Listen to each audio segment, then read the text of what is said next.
नमस्कार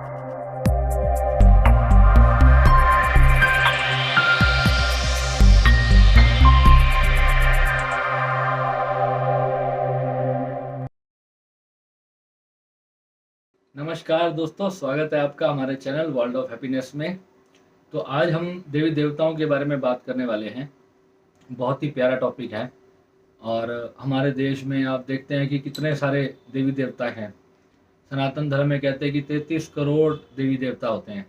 कोई कहता है कि 33 कोटि के देवी देवता होते हैं, 33 प्रकार के। ये भी एक मिसकंसेप्ट है कि 33 करोड़ हैं या 33 कोटि हैं। हरिद्वार में एक मंदिर है जो भारत माता मंदिर के नाम से जाना जाता है। वहाँ 33 करोड़ देवी देवताओं के उनकी मूर्तियाँ, इतनी छोटी छोटी मूर्तियाँ, और प्लस साथ में उनके नाम तक लिखे हुए हैं। वो 33 करोड़ है। और कोई कहता है कि 33 कोटि के देवता होते हैं और 33 प्रकार के जो होते हैं, अलग अलग चीज़ें हमें प्रोवाइड करते हैं। हमें उनकी पूजा, उनकी भक्ति से हमें ये सब मिलता है। तो हमारे काफ़ी सारे साधक हैं जो देवताओं की पूजन करते हैं। और देवता कैसे कार्य करते हैं, हमारे को ये समझना बहुत ज़रूरी है कि जीवन की जो खुशियाँ हैं, जैसे मान लो अगर हम लक्ष्मी माता की बात करें तो लक्ष्मी माता एक देवी हैं।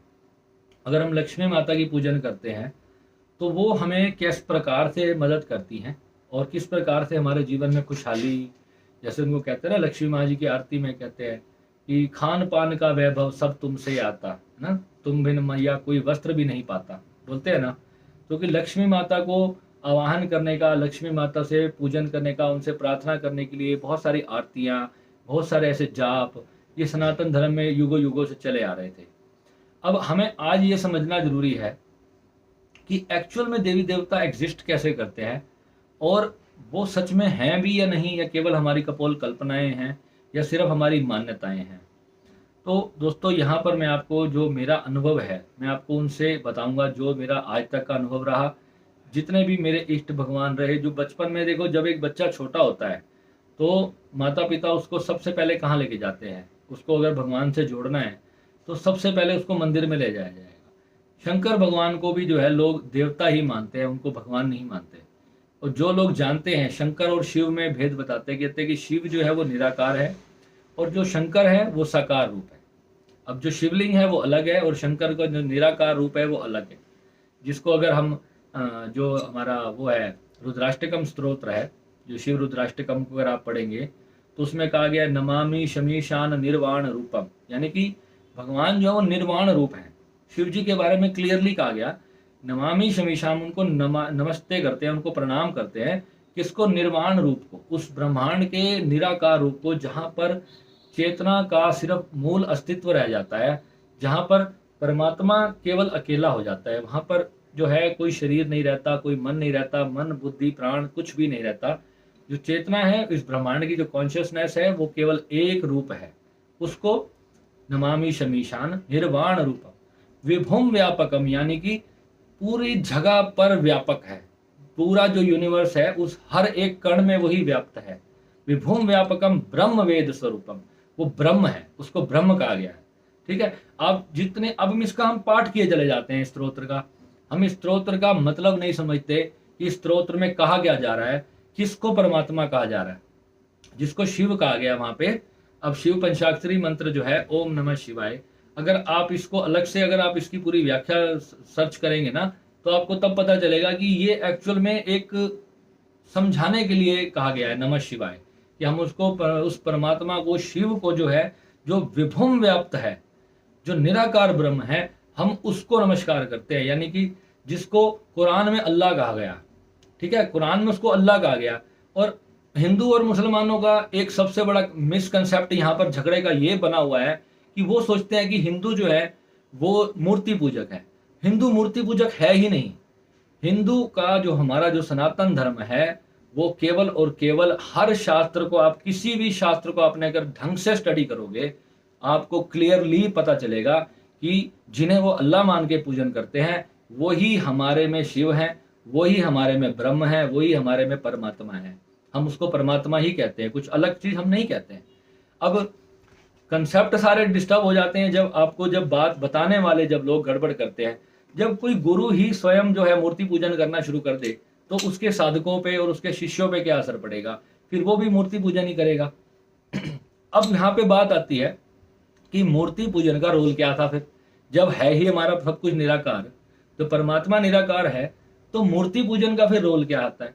अब एक बच्चा है जो 2 साल का है, अभी अभी उसने अभी बोलना भी शुरू नहीं किया उसने, और आज हम उसको निराकार ब्रह्म की बातें करेंगे तो उसको पल्ले कुछ भी नहीं पड़ेगा। उसको स्टार्टिंग में जो है पहले भगवान के प्रति थोड़ा सा उसके अंदर आदर भाव, एक श्रद्धा भाव जगाने के लिए जो सनातन के ऋषि मुनि थे, उन्होंने एक तरह की एक वो बनाई, प्रथा बनाई कि मूर्ति से पहले उनका कनेक्शन बनाना शुरू किया। फिर उन्होंने शास्त्र लिख दिए, और शास्त्र लिखे तो शास्त्र में उन्होंने बताया कि ये इस भगवान ने जो है इस प्रकार से पाया। अब प्रथम जो थे, जिसको आदम कहा जाता है, कुरान में जिसको आदम कहते हैं, वो कौन है? वो एक्चुअल में शंकर हैं। शंकर को आदम कहा गया है, ठीक है। तो वो प्रथम थे जिन्होंने जो है अपने ध्यान की मदद से जो है उन्होंने अपना सेल्फ रियलाइजेशन, आत्मबोध प्राप्त किया। और उसके बाद उन्होंने भैरव विज्ञान तंत्र के अंदर 112 ध्यान विधियां दी, जो कि बहुत कठिन ध्यान विधियां हैं, और जिनके बिना उन्होंने बताया कि इस परमात्मा की सत्ता को कैसे चैलेंज किया जा सकता है, कि जो ये कर्म दोष है जीवन के अंदर, जो सुख दुख है, हमारी चेतना इससे कैसे ऊपर उठ सकती है। अब जो मेरे साधक हैं, जो मुझे कृष्ण के बारे में पूछते हैं, मेरे घर में लड्डू गोपाल जी की सेवा की जाती है शुरू से। मेरी विवाह को लगभग आज 7 साल होने वाले हो गए हैं। विवाह के बाद हम अपने घर में वृंदावन से लड्डू गोपाल जी लेके आए थे, और मैं शुरू से वृंदावन जाता था। और मेरा जो पहला अध्यात्म की जो शुरुआत हुई वो गीता पढ़ने से हुई। और जब गीता पढ़ी तो गीता में 4 मार्ग बताए गए। मैंने उन चारों मार्गों को कम से कम 20-20 बार पढ़ा, उसको स्टडी किया कि ये 4 मार्ग क्या है। फिर मैं जब ओशो से जुड़ा तो ओशो ने भी गीता दर्शन में जो समझाया, ओशो ने अपने तरीके से उसको बहुत विस्तृत करके, बहुत लंबा करके, काफी पेचीदा करके समझाया, जो हर इंसान की समझ में नहीं आ सकता। और ओशो को समझने के लिए आपको ध्यानी होना बहुत जरूरी है। अगर आप कॉन्टिन्यूसली ध्यान नहीं कर रहे अपने जीवन में, तो आपके पल्ले ओशो की एक भी बात नहीं पड़ेगी। क्योंकि ओशो जहां से बात करते हैं, वो अपनी ही मस्ती में उनकी कहां से कौन सी बात आ रही है, मैं उस समय सोचता था कि ओशो कहां से ये बातें कर रहे हैं। बिलीव मी, आज जब मैं कोई स्पीच करता हूं तो मेरे को खुद नहीं समझ आता कि कौन मेरे अंदर से कौन सी शक्ति आपके साथ बात करती है, और वो किस तरीके से आपको अपनी बात समझाती है। मैं एक डफर स्टूडेंट था अपने स्कूल के अंदर। अगर आप मेरी किसी टीचर से पूछोगे, मैं 40, 50, 60% मार्क्स वाला स्टूडेंट था, और कोई चीज मुझे याद नहीं होती थी। जब मेरे को ध्यान के अंदर अनुभव होने शुरू हुए, मेरी चेतना अपने आप हर चीज को समझने लगी। एक दिन अचानक से मैंने ऐसे पाया कि कोई सिचुएशन मेरे सामने आती है और मेरे पास उसका सोल्यूशन होता है। कैसी भी सिचुएशन आ जाए, मेरे पास उसका सोल्यूशन होता है। ये कैसे हुआ, मुझे खुद को नहीं समझ आया। जब एनलाइटनमेंट की स्टेज जिसको मैं कहूँगा, वो यही स्टेट होती है कि जब आप अपने शून्य को समझते हो, अपने उस स्वरूप को आप जान लेते हो, तब आपका सबसे पहले तो ये देवी देवताओं वाला कंसेप्ट आपके अंदर से खत्म हो जाता है। जब आप जान लेते हो कि देवी देवता वाली ऐसी कोई चीज एग्जिस्ट नहीं करती। परंतु अगर आज मैं आपसे कहूँ कि आप भगवान को पूजन करना छोड़ दो, आप देवी देवताओं के चक्कर में ना पड़ो, तो वो गलत होगा। क्योंकि आज जो आपकी भावना है, आपकी जो श्रद्धा है, वो किसी भी देव के प्रति जुड़ी है। सपोज करो आपकी भावना कृष्ण भगवान से जुड़ी है, आप हरे कृष्णा हरे रामा का जाप करते हो, धीरे धीरे धीरे धीरे आपको ठोकरें लगेंगी। आपको इतने साल का जब आप जप कर लोगे, आपको जब कुछ प्राप्त नहीं होगा उसमें, तो आप कहीं ना कहीं उस देव का लिखा हुआ शास्त्र पढ़ोगे। जैसे अब भगवान कृष्ण ने गीता कही है, तो गीता में भगवान ने स्वयं कहा है। एक मेरे साधक ने परसों मेरे से प्रश्न किया, असम से है वो, उन्होंने प्रश्न किया कि भैया अमी कृष्ण भक्त छे और अमी को क्या ध्यान करना चाहिए। तो इस लैंग्वेज में उन्होंने बात की। तो मैंने उनको कहा कि गीता में जो भगवान ने कहा है ध्यान के बारे में, आप उसको पढ़ो, आपको समझ आएगा कि भगवान ने अपने तक पहुंचने का मूल रास्ता क्या बताया। भगवान ने स्वयं अपने मुख से कह दिया है कि आपको अगर मेरे उस निज निराकार ब्रह्म स्वरूप के साथ एक होना है, तो आपको गुरु की आवश्यकता है। गुरु ही आपको मेरे तक आने का मार्ग बताएंगे। सोचो, जब भगवान कृष्ण अर्जुन को वहीं पे खड़े होकर गीता दे रहे हैं, तो वो उनके साथ भी खड़े थे, परंतु वो बॉडी के रूप में खड़े थे, चेतना नहीं थी वहां पर, बॉडी के रूप में खड़े थे। और वो बात क्या कर रहे थे, अपने ब्रह्म स्वरूप से वो कोई बात कह रहे थे, और अर्जुन को ये समझा रहे थे कि तू जो है मेरे उस निराकार स्वरूप में जो है किस प्रकार से लीन होगा। उसके लिए ये 4 मार्ग सुन, जो सकाम कर्म योग बताया, निष्काम कर्म योग बताया, ध्यान योग बताया और भक्ति योग बताया। फिर उन्होंने क्या कहा, जो चौथा मार्ग है भक्ति योग, वो मुझे सर्वाधिक प्रिय है। क्यों कहा भक्ति योग सबसे प्रिय है? क्योंकि जो भक्त के अंदर जो श्रद्धा डेवलप होती है ना, वो ध्यान योगियों के अंदर नहीं होती। जो व्यक्ति कुंडलिनी जागरण करते हैं वो भक्ति में वो भगवान से वैसा कनेक्शन नहीं बना सकते जो आप एक भक्त भक्त भावना से जो आप बनाओगे। अगर आज बचपन से अगर आप अपने बच्चों को मंदिर गुरुद्वारे ले जाने की आदत डालोगे और महात्मा के प्रति उनके अंदर श्रद्धा डालना शुरू करोगे, तो वही बीज एक दिन बहुत बड़ा वृक्ष का काम करेगा। और वो भक्ति एक छोटी एज में ही डाली जा सकती है। 30 साल के बाद 25 साल के बाद आप उसको कहो कि आज आप भक्ति की तरफ चल पड़ो, वो नहीं चल सकता। अगर शुरू से ही अगर आपने उसको सही मार्गदर्शन दिया है और जैसे शास्त्र में जो विधियां बताई गई, मंदिर ले जाना बच्चों को, छोटा छोटा भगवान का नाम सिमरन करवाना शुरू करना बच्चे से, छोटे छोटे बच्चों को जो है जो हमारी आरतियां कराओ। अभी उन्होंने स्कूल जाना है, अभी उन्होंने पढ़ना लिखना है, अपना करियर बनाना है। अगर उस वक्त पे आप उनको ध्यान योग में डाल दोगे तो फिर तो बच्चा कभी कुछ कर ही नहीं पाएगा। हो जाए बच्चा 15-16 साल का, फिर आप उसको गहरे शास्त्र बोलो, अब बेटा ये पढ़, अब तू अब आप उसको ज्ञान भी देना शुरू करो। क्योंकि पहले जो हमारे गुरुकुल होते थे उसके अंदर हर चीज का ज्ञान दिया जाता था, भूगोल का ज्ञान दिया जाता था, अर्थशास्त्र का ज्ञान दिया जाता था, शस्त्र विद्या का ज्ञान दिया जाता था, अध्यात्म का ज्ञान दिया जाता था। और कंप्लीट करके जो बच्चा बाहर निकलता था ना, तो अपने आप में एक बहुत बड़ा ज्ञानी योद्धा होता था। ना वो सिर्फ ज्ञानी होता था, ना वो सिर्फ योद्धा होता था, वो एक बहुत बड़ा ज्ञानी योद्धा होता था, जिसको ये भी पता होता था कि मुझे किस परिस्थिति में हथियार उठाना है। और आजकल हिंदुत्व बिल्कुल कायर होता चला जा रहा है। क्यों? क्योंकि हमारे जो भी सरकारें इस देश में रही इतने साल, उन्होंने हमारी शिक्षा पद्धति चेंज कर दी। मैं जब स्कूल में पढ़ता था तो मैं सोचता था यार अकबर ने, बाबर ने ये क्या किया, इससे हमारी जिंदगी पे क्या प्रभाव है, हमारे को इससे क्या मतलब है। हमारे को तो यही दिखाया गया कि उन्होंने हमारे ऊपर आगे रूल किया शुरू से, है ना। तो ये जो चीजें हैं, हम अपने देवी देवताओं के बारे में तो जानते ही नहीं कि हमारे देवता कौन है। अगर मैं बात करूं जल देवता की, तो देवता जो है वो ऐसे कहीं अस्तित्व में कहीं ऊपर उनके देवलोक नहीं बना हुआ कि वो वहां पर अपने लोक में बैठ करके कोई ऐसा कार्य कर रहे हैं हमारे लिए, ऐसा कुछ नहीं है। देवता हर क्षण कार्य कर रहे हैं। आप देखो ना, जल को देवता कहा गया सनातन धर्म में। क्या जल के बिना आपका जीवन है? किसी भी देवता के बिना आपका जीवन नहीं है। लक्ष्मी को देवता कहा गया, क्या लक्ष्मी के बिना आपका जीवन है? अग्नि को देवता कहा गया, अग्नि के बिना आप जी सकते हो? वायु के बिना क्या आप जी सकते हो? हैं? आकाश को पवन देवता कहा गया, हवा के बिना क्या सांस ले सकते हो आप? तो ये जो देवता हैं, ये सब देवता, इन्हीं को देवता माना गया है सनातन धर्म में। अब ऊपर कोई बैठे ऐसे अलग से देवता नहीं है। हनुमान जी जो है, हनुमान जी को देवता कहा गया, वो गुरु स्वरूप को हनुमान जी कहा गया। वो गुरु, जो भी आपके गुरु हैं वो आपके लिए हनुमान जी हैं। और जो सीता माता हैं वो आपकी कुंडलिनी शक्ति हैं। और हनुमान जी जो है वो सीता माता का पता जानते हैं, और वहां से जो है उसका खोज निकाल करके वो भगवान राम को, राम परमात्मा को कहा गया। अब रामायण का उत्तरकांड पढ़ेंगे तो आपको पूरी कहानी समझ आ जाएगी।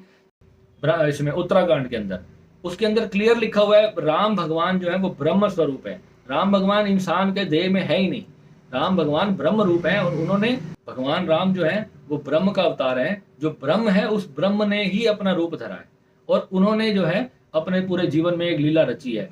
उत्तराखंड में स्पष्ट लिखा हुआ है। तो परमात्मा तो है ही राम। बिन पद चल ही सुन ही बिनु काना, कर बिन कर्म करई विधि नाना। इसका मतलब है जो बिना पैर के चलता है, बिन पद चलई सुन ही बिनु काना, जो बिना कान के सुनता है, जो घट घट में व्याप्त है, उसको श्री राम कहा गया है। तो रामायण को हमने जाना ही नहीं। हमने सिर्फ तुलसीदास जी, वो जो टीवी में रामायण आती है, ये तीर चल रहे हैं और ये रावण मर रहा है, बस यही रामायण हमने देखी। हमने अपने देवी देवताओं को जाना नहीं। कुछ लोग राम भगवान को देवता समझते हैं। देवता वो तत्व होते हैं, जैसे जल है, वायु है, अग्नि है, हवा है, ये सब देवता है। तो देवताओं की पूजन में आप लगे रहोगे तो ठीक है, समय बर्बाद करना है कितना भी कर लो। जब तक वास्तविक निराकार ब्रह्म को गुरु की मदद से नहीं जानोगे, तब तक कुछ भी प्राप्ति नहीं होने वाली। और किस देवता की मैं पूजा करता हूँ, किसकी मैं आराधना करता हूँ, ये सब पचड़बाजी छोड़ दो। इसमें कुछ भी प्राप्ति नहीं होने वाली है। अंत में एक ही सब कुछ है, तत्व एक ही है। उसको आप अल्लाह बोलो, उसको आप राम बोलो, उसको गॉड कहो, उसको शिवा कॉन्शियसनेस कहो, आप उसको कृष्णा कॉन्शियसनेस कहो, what ever you can call it, वो एक ही तत्व है, और वो है परमात्मा, पर ब्रह्म, अविनाशी, परम पिता परमात्मा। और उसी के आप अंश हो। यानी कि अब एक क्रिस्टल बॉल है, वो टूट कर बिखर गई पूरे ब्रह्मांड में, और वही कण कण कण कण मिला के परमात्मा बनता है। ये पूरा यूनिवर्स एक है और आपको उस तत्व को समझना है। अब जैसे पानी का बुलबुला है, वो पानी में तैर रहा है, वो अपने आप को, अब समुद्र में बुलबुला बना है, अब जब तक वो वापस नहीं मिलेगा फूट के, तब तक वो अपने आप को बुलबुला मानता रहे, उसके मानने से कुछ नहीं होता। जिस दिन फूटेगा तो उसी में जाके मिल जाएगा, जहां से उसकी उत्पत्ति हुई वहीं पे लीन हो जाएगा। अब वो अपना अहंकार वश अपना अलग अस्तित्व मान ले, वो अपने सूक्ष्म शरीर को पकड़ के बैठ जाए कि नहीं मैं तो दोबारा जन्म लूंगा, मेरे को इससे बदला लेना है। वो कर्म दोष हैं आपके, वो कर्म की जो आपकी पीढ़ी जो है वो चलती चली जाएगी और कितने युगों तक आप जन्म लेते चले जाओगे, कहीं ना कहीं भी आपको अंत नहीं मिलेगा। तो उस चीज से हमें जो है पूरी तरह से बाहर आना है और अपने उस कर्म जाल को पूरी तरह से तोड़ना है, और वो इसी जीवन में संभव है, इसके बाद वो संभव नहीं है। और आज एक मित्र ने स्वर्ग और नरक के बारे में भी पूछा। स्वर्ग और नरक के ऊपर मैं एक अलग से वीडियो बनाऊंगा, मैं पूरा बताऊंगा कि स्वर्ग और नरक एक्चुअल में एग्जिस्ट करते हैं और आपको भोगना पड़ता है। जो आपको कहा गया है कि कढ़ाई में आपको तला जाएगा, तो क्या वो मरने के बाद ऊपर कहीं उस दूसरे लोक में जाके कढ़ाई में नहीं तला जाएगा, वो इसी जन्म में तला जा रहा है आपको। अब आप देखते हो ना होटल में जो नॉनवेज के फूड को चाइना में तो ऐसे जिंदा तल देते हैं, वो क्या है, वो नरक ही तो है। वो कर्मों के अनुसार वो चेतना नीचे गिर गई है तो उसको वैसी योनि प्राप्त हुई है कि इंसान उसको मार के खा रहे हैं, वो नरक ही तो भोग रहा है। और जो स्वर्ग भोग रहा है वो उसको खा रहा है, और दोनों को एक दिन वापस फिर आना है, चाहे वो स्वर्ग भोग ले, चाहे अब पुण्य प्रताप से उसको भोग मिल रहा है और पाप के प्रभाव से उसको कष्ट मिलेगा। पुण्य का फल भी पाप भोग के आप प्राप्त करते हो, ये भागवत में स्पष्ट कहा गया है। जो आप पुण्य करते हो, पुण्य से फल से आपको जो धन प्राप्त होता है, फिर आप पाप करते हो, पाप कर्म करते हो, फिर पाप कर्म करते हो तो फिर आप नीचे गिरते हो। तो ये तो युगों युगों से चलता हुआ स्वास्तिक घूमता रहता है। स्वास्तिक का जो निशान है ना, जिसको हम श्री गणेश शुभ लाभ बोलते हैं, ये एक चक्र है, ये 4 युगों का चक्र है। आप भागवत पढ़ोगे ना आपको पूरा समझ आएगा, उसमें लिखा हुआ है ये कैसे घूमता है। ये 4 युग कैसे परिवर्तन करते रहते हैं, सृष्टि का उद्घोष कैसे होता है, फिर सृष्टि का पालन कैसे होता है, फिर सृष्टि का अंत कैसे होता है। अंत होते होते एक दिन जब प्रलय काल में जब पूरी सृष्टि वापस मर्ज कर जाती है। अभी आप जो देख रहे हो ये कोरोना वायरस, ये परमात्मा का एक छोटा सा ट्रेलर था अंत करने का। अभी सोचो कि अभी तो हमने ये कोरोना वायरस का इलाज ढूंढ लिया, या अभी वो इतना प्रभाव नहीं कर रहा था। सोचो अगर इसमें डेथ रेट 80% हो जाए तो कितनी देर लगेगी आपकी पूरी प्रकृति का विनाश होने में। 15 दिन या 10 दिन बहुत है, और उसके तो एक विस्फोट से इस पूरी सृष्टि का तबाही हो सकती है। उसके केवल एक छोटे से विस्फोट से 5 मिनट के अंदर ये पूरी सृष्टि खत्म हो सकती है। पर वैज्ञानिक मानते हैं कि जो अभी परमाणु हमारे हथियार जो हमारी दुनिया में है इस वक्त, उसमें इतनी ऊर्जा है कि इस पूरे ब्रह्मांड को 200 बार खत्म किया जा सकता है, एक बार नहीं 200 बार। तो आप सोचो ये विनाश का सामान तो हम उसके ऊपर बैठे हैं, और एक व्यक्ति की बुद्धि फिर जाए उसको कितनी देर लगेगी। जब जापान में हिरोशिमा नागासाकी के ऊपर परमाणु गिरा गया, वो जो भी जिस भी प्रधानमंत्री ने ये डिसीजन लिया था, कितनी देर लगी, उसमें जरा सा क्रोध आया और उसने बम मार दिया, है ना। तो किसी दिन ऐसा होगा, जो हमने हथियार रखे हैं वो सजा के रखने के लिए नहीं रखे हैं, ये कभी ना कभी चलने हैं सृष्टि में, ये कंफर्म है। और प्रलय काल में यही चलता है, उसी को ब्रह्मास्त्र कहा गया शास्त्रों में। और ऋषि मुनि कहते थे ना कि ब्रह्मास्त्र चल गया तो पूरी सृष्टि का अंत हो जाएगा। तो ब्रह्मास्त्र क्या है, परमाणु ब्रह्मास्त्र है। तो ये जो देवता ही हैं ये सारे, जो जिन्होंने ये चीजें पैदा की हैं, ये जो धरती हमें जो अनाज दे रही है, धरती को माता क्यों गया। आपकी माँ जब आप पैदा होते हो आपको दूध पिलाती है, तो आपके लिए सबसे बड़ा भगवान कौन हो, आपकी माँ हुई। फिर बाद में धरती माँ आपको पूरी जिंदगी अनाज देती है, फिर धरती आपकी माँ कैसे ना हुई। जो मुस्लिम लोग कहते हैं कि हम भारत माता नहीं कहेंगे, ना कहो, कौन सा, उसको कोई फर्क थोड़ी पड़ेगा। जो भारत तुम्हें अनाज दे रहा है, तुम्हारे को पाल रहा है, तुम्हारे पेट को भोजन दे रहा है, तुम कहते हो कि अल्लाह ही है, ठीक है, 100% मानता हूं कि अल्लाह है। क्या अल्लाह इस यूनिवर्स से क्या बाहर है क्या, अल्लाह भी तो यूनिवर्स के अंदर है। तो ये धरती भी तो अल्लाह हुआ। तो अल्लाह को, धरती को अल्लाह भी कह सकते हो तुम। अगर माँ कहने में शर्म आती है तो आप उसको हे धरती अल्लाह भी कह सकते हो। धरती भी तो अल्लाह का रूप है। धरती में जो पेड़ लगते हैं, जो हवा चलती है, जो फल फ्रूट उगते हैं, ये अल्लाह तुम्हारे लिए तो उगा रहा है। तो अल्लाह की प्रॉपर्टी हुई धरती। तो जो इंसान अल्लाह ने पैदा किए तो वो भी तो अल्लाह हुए।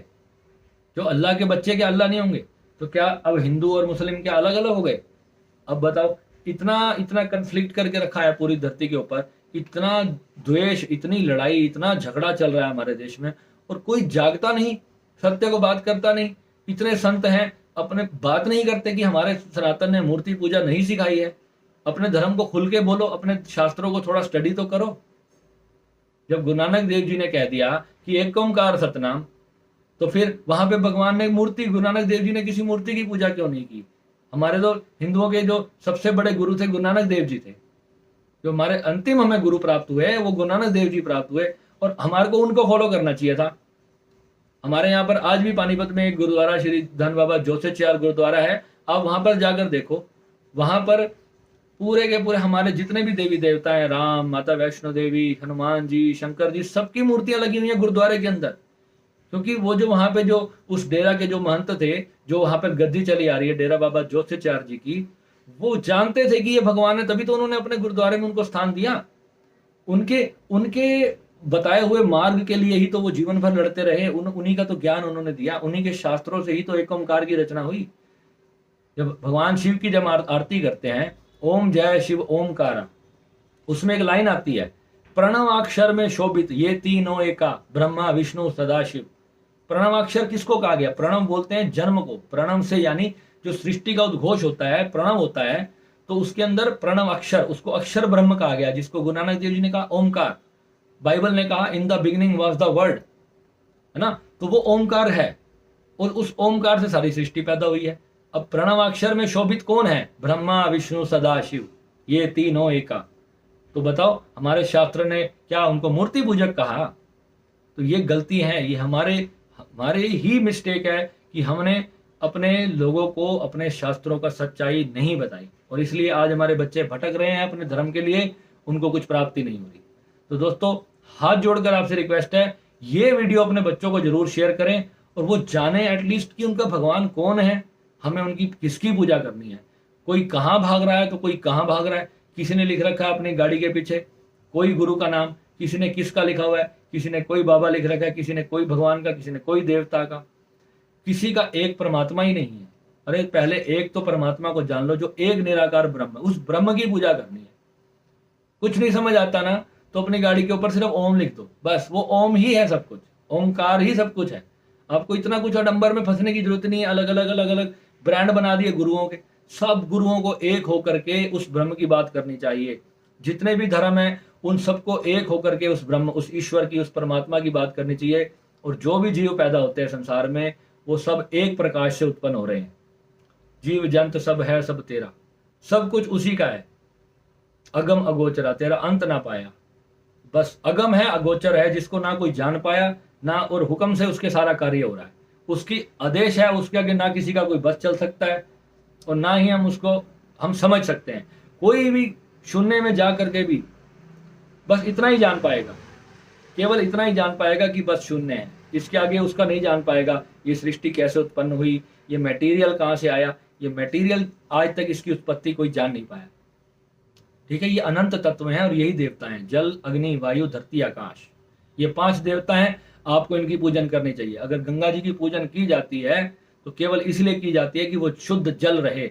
उस जल को पूजन करके भाव किया कि एक नदी, जो हमारे शास्त्रों में नदियों को देवी देवताओं की तरह पूजा गया, क्योंकि जल गंदा हो जाएगा तो पियोगे क्या, जियोगे कैसे। तो वो इतने वैज्ञानिक लोग थे, उन्होंने तो कहा कि ये केमिकल वेस्ट इसमें मत डालो। और हम लोगों ने क्या किया, लॉकडाउन में देखा आपने नदियां कैसे साफ हो गई थी, अभी देखो फिर से वही हाल करके रख दिया आप लोगों ने। क्यों करते हो ये सब? आपको डाई हाउस चलाने हैं बड़े बड़े, आप सब मटेरियल सब गंगा जी में यमुना जी में डाल के सत्य नाला बना दिया, गंदा, बिल्कुल गोबर बह रहा है उसके अंदर, इतनी बुरी हालत करके रख दी। दोस्तों सच्चाई को आपके शास्त्रों में लिखी हुई है। मेरी कोई बात अगर शास्त्र सम्मत ना हो, मैं चैलेंज करके कहता हूं, आप मेरे पास जब मर्जी आ जाओ, हर बात को आपके शास्त्रों के हिसाब से प्रूव करके दूंगा, क्योंकि मैंने शास्त्र पढ़े, उसको समझा। ये नहीं कि बस किसने कुछ बोल दिया और उसको मान के बस अपना चल दिया रट्टू तोते की तरह, ऐसा नहीं किया। नमः शिवाय।